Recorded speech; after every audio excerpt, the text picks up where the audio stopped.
नमस्कार बच्चों, मेरे चैनल पर एक बार आपका स्वागत है। तो हम 12वीं प्रश्नावली कर रहे थे। तो 12.1 के जो है वो 12.2 के हम 8 तक प्रश्न ले चुके थे। आज लेते हैं 9वां प्रश्न। तो यहाँ हमें ये कहा है कि एक चतुर्भुज है जिसके शीर्ष जो है वृत्त पर स्थित है। तो इस प्रकार से ये जो मैंने चित्र बना रखा है, तो यहाँ पर हम ले लेते हैं ये जो एक चतुर्भुज आपको दिखाई दे रहा है, इसके शीर्ष, जैसे ये शीर्ष इसका ए बी सी डी ये वृत्त की परिधि पर है, ठीक है। और फिर कह रहा है कि जो ए बी है वो सी डी के बराबर है, ठीक है। यहाँ से आप देख पा रहे हैं कि ये दोनों बराबर हैं। तो ये मैंने जो निशान लगाए, ये बराबर के निशान आप भी लगाया करो इस प्रकार से कि जब भी कोई रेखाखंड बराबर हो तो इस प्रकार से तो चिन्हित कर दो। तो आपको सिद्ध करना है कि ए सी बराबर बी डी होगा, यानी ये जो इसके विकर्ण हैं वो भी बराबर होंगे आपस में।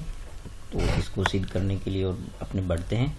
तो हम जानते हैं बच्चों कि जो जीवाएं बराबर होती है, ठीक है, तो उनके द्वारा परिधि पर समान कोण बनते हैं, ये हमें ज्ञात होना चाहिए। तो आपको पता है कि चूंकि जीवा ए बी किसके बराबर दिया आपको, यहाँ से हम शुरू करते हैं। चूंकि जीवा ए बी बराबर है जीवा सी डी, ठीक है, तो इनके द्वारा परिधि पर बने कोण भी क्या होंगे, समान होंगे। तो आप देख सकते हैं कि ए बी के द्वारा जो परिधि पर कोण बनता है वो ये वाला है, और सी डी के द्वारा जो बनता है वो ये वाला है, ठीक है। तो ये कोण तो आप देख सकते हैं कि ये सी डी जो है ना, इसके द्वारा शेष परिधि पर इस प्रकार से कोण बनता है। तो आप देख सकते हैं कि यानी आप ए बी द्वारा कोण कौन सा बन गया, ये ए सी बी, यानी इसका मतलब ये हो गया कि कोण ए सी बी बराबर हो गया बच्चों कोण सी बी डी, ठीक है, कोण सी बी डी हो गया। इसको आप एक बार समीकरण 1 नाम रख दीजिए, ठीक है। अब आप देखें कि ये जो कोण है, ये वाला कोण, ये कोण इसके बराबर है, क्योंकि ये ए की जीवा के द्वारा ए डी के द्वारा निर्मित है। तो हम यहाँ लिखेंगे कि कोण जो ये वाला है कोण ए सी डी, यानी कोण ए सी डी जो है वो किसके बराबर है, कोण ए सी डी। आप देख रहे हो ना, कोण ए सी डी, ये वाला जो मैंने डबल निशान लगाए, ये बराबर हो गया कोण ए बी डी, कोण ए बी डी। तो इसको हम जो है वो 2 नंबर डाल देते हैं। अब हम ये कारण क्या है इसका, चूंकि एक ही जीवा द्वारा परिधि पर बनते हैं, ठीक है, परिधि पर बनते हैं। तो एक ही जीवा द्वारा जितने कोण परिधि पर बनेंगे वो सभी समान होते हैं। जैसे समान जीवाओं के द्वारा समान कोण बनते हैं, वैसे एक जीवा के द्वारा भी। अब आप क्या करें, इन दोनों को जोड़ दें, ठीक है। हम इनको जोड़ देते हैं, दोनों परिणाम 1 और 2 को जोड़ देते हैं। तो परिणाम 1 + 2 करने पर आप इनको जोड़ दें तो आप देखेंगे कि ये बनेगा ए सी बी प्लस ए सी डी, यानी कोण ए सी बी प्लस कोण ए सी डी बराबर हो गया कोण सी बी डी प्लस कोण ए बी डी। तो आप देख सकते हैं कि ये जो ए सी बी और ए सी डी है, इन दोनों का योग हो गया बच्चों बी सी डी, यानी इन दोनों का योग क्या हो गया, इसको हम लिख सकते हैं कोण बी सी डी, यानी ये कोण और ये मिलके ये बनाते हैं ना कोण बी सी डी। इतना पूरा कोण बनाएंगे, ये वाला जो यहाँ मैं निशान लगा रहा हूँ ये पूरा कोण हो गया। इसी प्रकार से ये जो सी बी डी और ए बी डी है ये मिलकर के भी क्या बनाएंगे, ये पूरा कोण बना देंगे। तो इसका नाम हो गया ए बी सी, इस कोण का नाम क्या हो गया, इन दोनों का योग होगा वो हो गया ए बी सी। तो इस प्रकार से जब ये कोण बराबर हैं तो इनके चाप भी क्या हो, इनकी जीवाएं भी क्या होगी, तो अतः इनकी जीवाएं भी समान है। अतः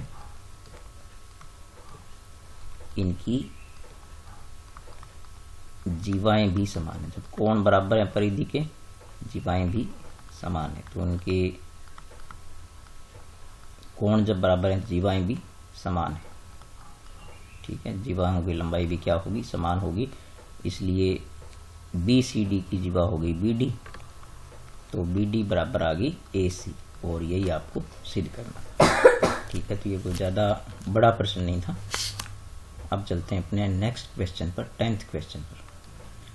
ये है 10वां प्रश्न बच्चों। तो यहाँ पर ये कह रहा है कि एक वृत्त की दो समान जीवाएं एक दूसरे को प्रतिच्छेद करती है। तो हम ये ले लेते हैं कि ये जो जीवा है आपकी AB, ठीक है, और ये मान लेते हैं CD। ठीक है, ये दोनों जीवाएं जो है वो हम मान लेते हैं कि यहाँ पर ये यहाँ मान लेते हैं P, मान लेते हैं बिंदु, यहाँ पर P पर ये क्या करती है, प्रतिच्छेद करती है, यानी एक दूसरे को काटती है। तो ये आपको ये सिद्ध करना है कि इनके जो क्रमिक संगत खंड होंगी वो एक दूसरी जीवा के बराबर होंगी।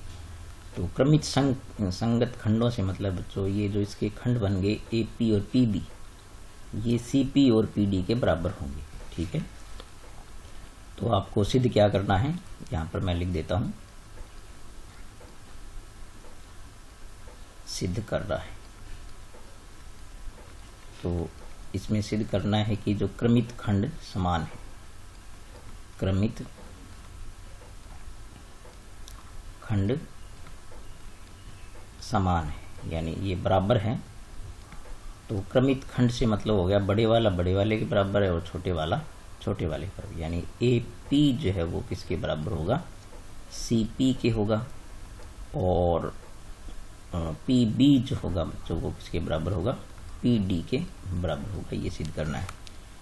तो यहाँ ये वृत्त का केंद्र है, और यहाँ पर हम इस पर लंब खींच लेते हैं। यहाँ पर जैसे ये हो गया OM, और यहाँ से हो गया OM।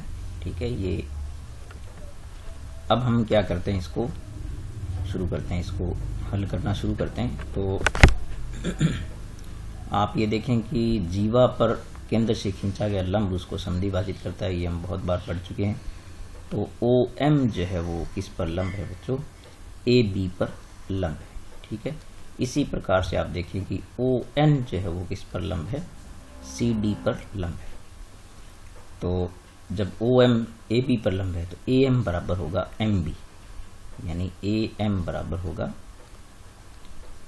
MB। ठीक है, और आपको पता है कि जब दोनों बराबर हैं तो ये पूरी जीवा के क्या हो जाएंगे, आधे हो जाएंगे। तो अपने लिख सकते हैं इस प्रकार से, ये हो गया 1/2 AB। ठीक है, ये समझिए। इसी प्रकार से जब ये बच्चों मैंने यहाँ जो है लंब का चिन्ह सही नहीं लगाया, दोबारा लगाता हूँ। तो यहाँ से ON इस पर लंब है, सॉरी ये मैंने चिन्ह गलत लगा दिया था। तो यहाँ से जब ये इस पर लंब है तो इसको समद्विभाजित करेगा, यानी CN बराबर हो गया ND, CN बराबर हो गया ND। और जब ये दोनों बराबर हैं तो ये CD के क्या होंगे, आधे होंगे। तो CD बराबर हो गए 1/2 CD हो गई है। अब आप यदि हम इनको क्या करें यानी यहाँ से ले लेते हैं, ये जब आपस में बराबर इसके आधे हैं तो ये अपने यहाँ लिख सकते हैं कि या हम AM के रूप में ले लेते हैं, यानी AM जो है वो क्या हो गया, AB का आधा हो गया। ठीक है, AB। इसी प्रकार बराबर इसको चलाते रहिए आप, यानी CN जो हो गया वो क्या हो गया, CD का आधा हो गया।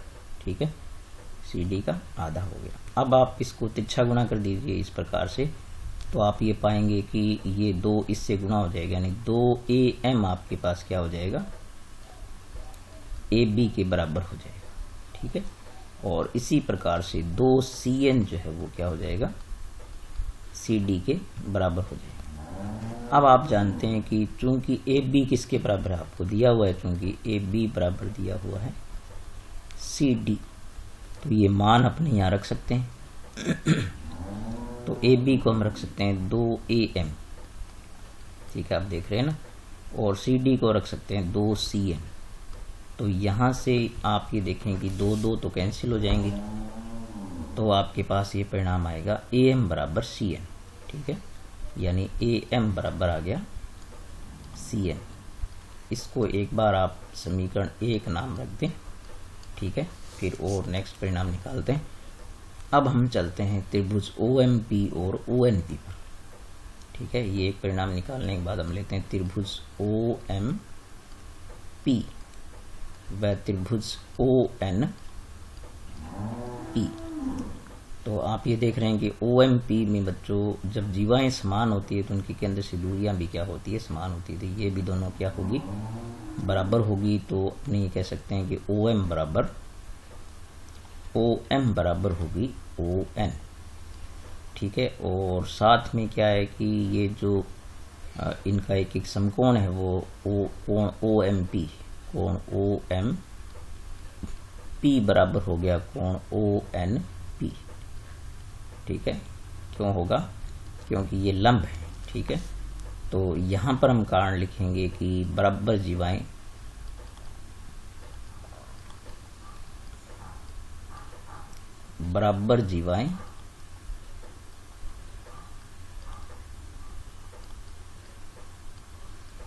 केंद्र से समान दूरी पर होती है। ये आप याद रखें, हमेशा समान दूरी पर होती है, ये याद रखें आप हमेशा ये।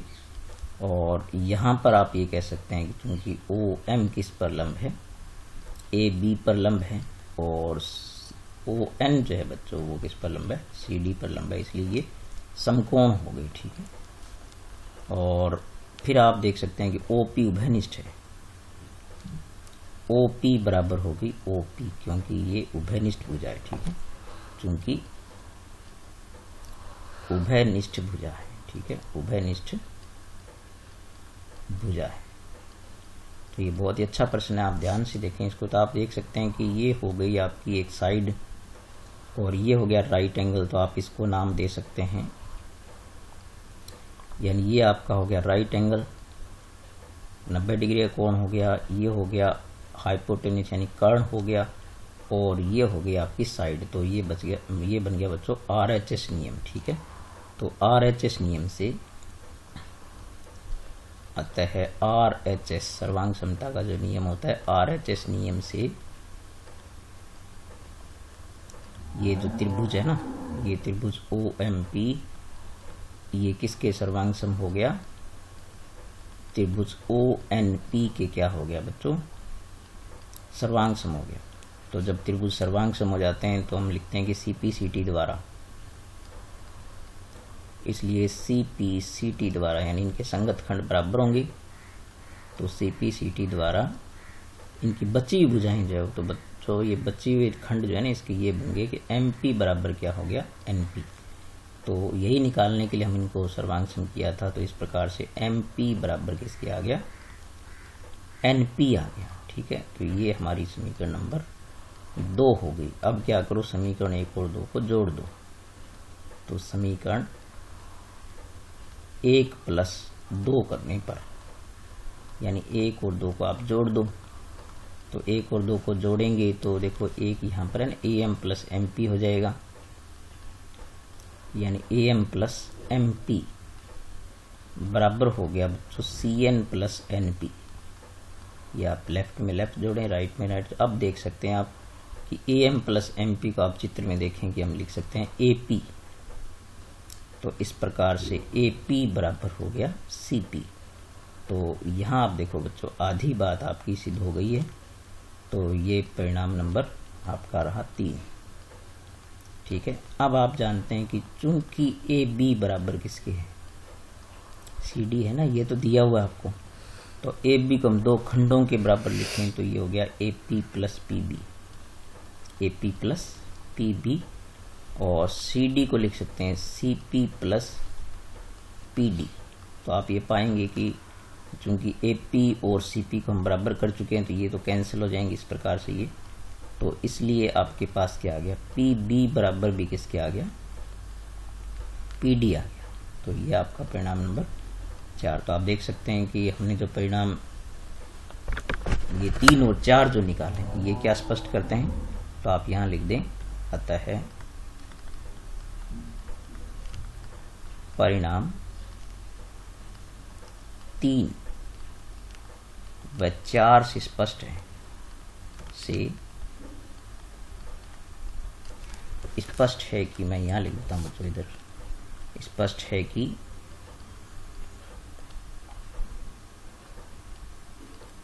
वृत्त की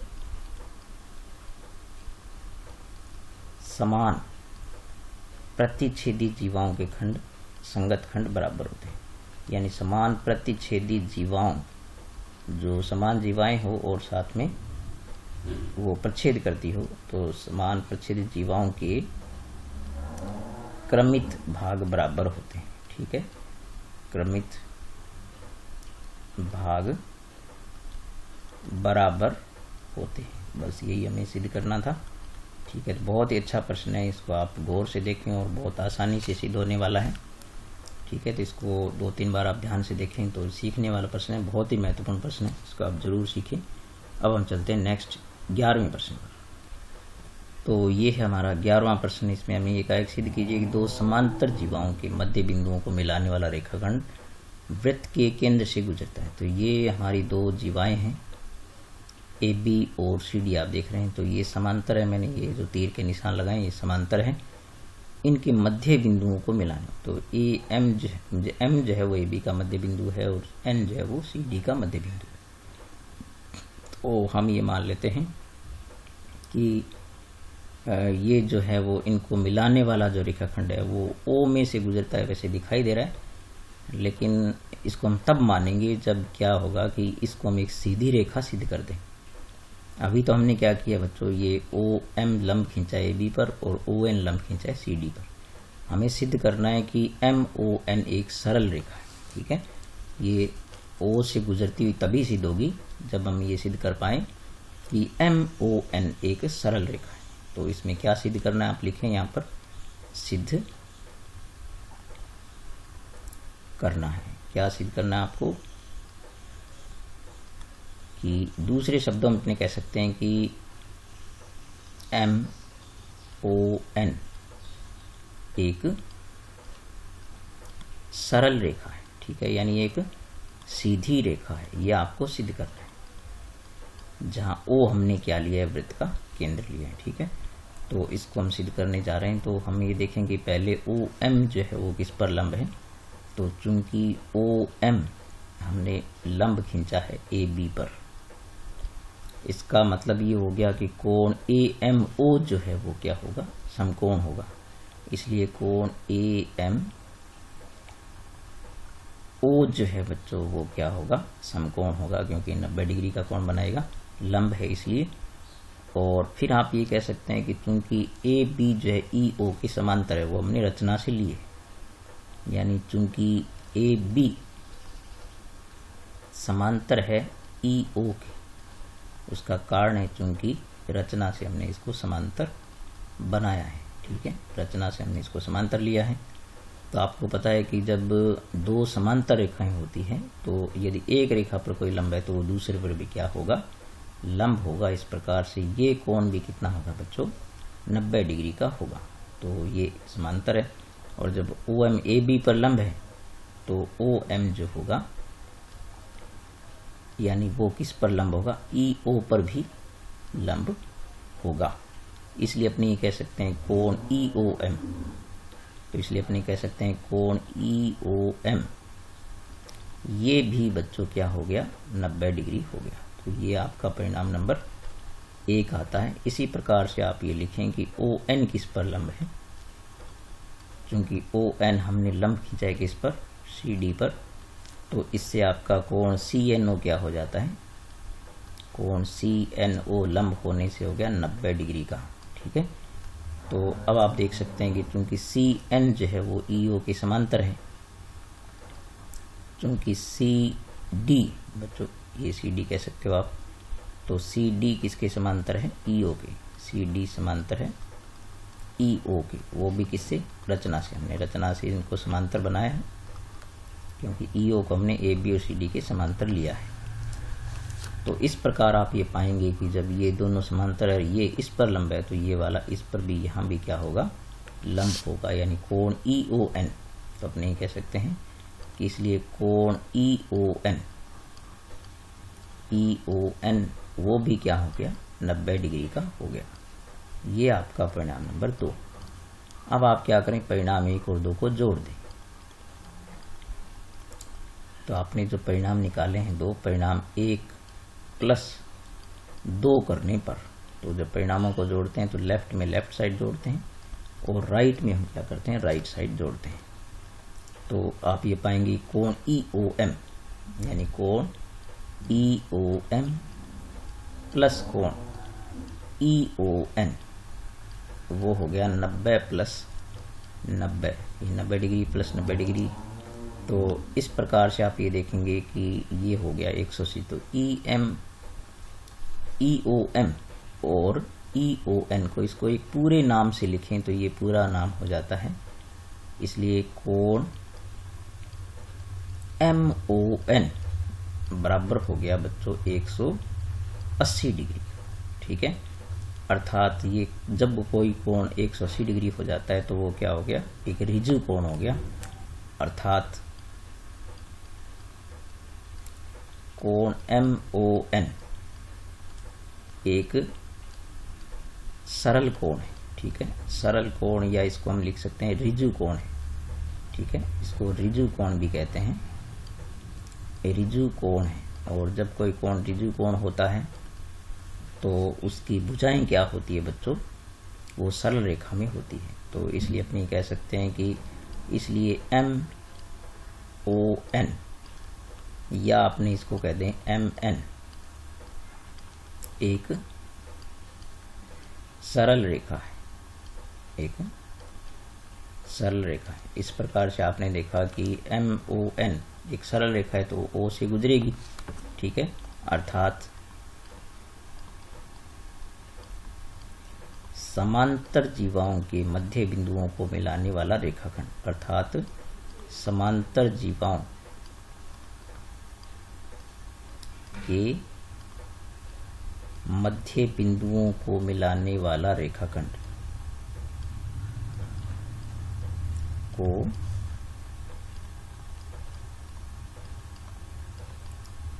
मिलाने वाला रेखाखंड क्या होता है, वृत्त के केंद्र से गुजरता है। ठीक है, यही हमें सिद्ध करना था। तो इस प्रकार बच्चों हमने ये 12.3 जो है वो 12.2 पूरी कर दी है। अब हम इसके कुछ प्रश्न जो है, क्योंकि अधिकांश भाग इसका आगे का जो है वो 12.3 का हटा दिया गया है, तो इसमें से कुछ 2 परिमेयों पर आधारित सवाल हम और करेंगे आगे। तो मिलते हैं अगले वीडियो में, तब तक नमस्कार। आप जो वीडियो देखते रहिए, मेरा चैनल जरूर सब्सक्राइब कीजिए, अपने दोस्तों को बताइए और फ़ायदा उठाइए आप। ठीक है, मिलेंगे नेक्स्ट वीडियो में, तब तक नमस्कार।